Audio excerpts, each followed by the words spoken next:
Cette problématique là de pavé à la con, quoi. Casse-toi la gueule et puis c'est vraiment.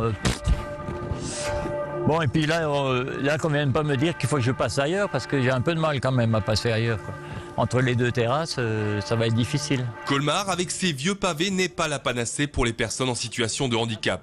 Le verdict est tombé sur les 96 chefs-lieux français. Colmar n'est classé que 82e au baromètre de l'accessibilité. En 2009, l'association des paralysés de France en charge de l'enquête avait pourtant loué les efforts de la ville. Colmar culminait alors à la 13e place avant la dégringolade. Si l'accessibilité des équipements et le cadre de vie général sont jugés plutôt bien adaptés, le manque de volontarisme de la politique municipale est épinglé. Je connais l'effort que fait Colmar vis-à-vis de cette politique de l'accessibilité. Sur le fond, ce qui l'a plombé, c'est effectivement ce manque de concertation auprès des commissions communales et intercommunales d'accessibilité.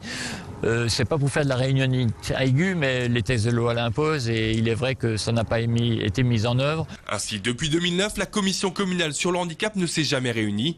Depuis, l'état des lieux des logements accessibles pourtant obligatoires est en souffrance. Colmar aurait pris du retard, se serait reposé sur ses lauriers, cela au pire moment. Car l'échéance 2015 se rapproche. À cette date, tous les établissements recevant du public devront être accessibles aux personnes à mobilité réduite. La municipalité ne cache pas que la deadline pourrait être difficile à respecter, même si la publication de ce mauvais classement a poussé tous les services de la ville à se mobiliser. C'est clair qu'on en parle à la mairie et le maire, bien sûr, nous en a parlé aussi. Mais il n'est pas question d'électrochoc. On a un programme qui est préétabli, on va le continuer tel qu'on a prévu de le faire. Maintenant, il faut savoir que d'entamer ces travaux, ça coûte beaucoup d'argent. On parle de 18 millions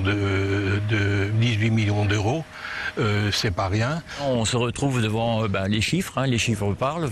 Finalement, 18 millions d'euros, il nous reste quoi, 3 ans 3 ans, ça fait 6 millions d'euros par an, ça fait beaucoup. On aurait peut-être démarré un peu avant, on aurait peut-être pu avoir élaboré un plan pluriannuel beaucoup plus doux, moins coûteux que ce qu'il est.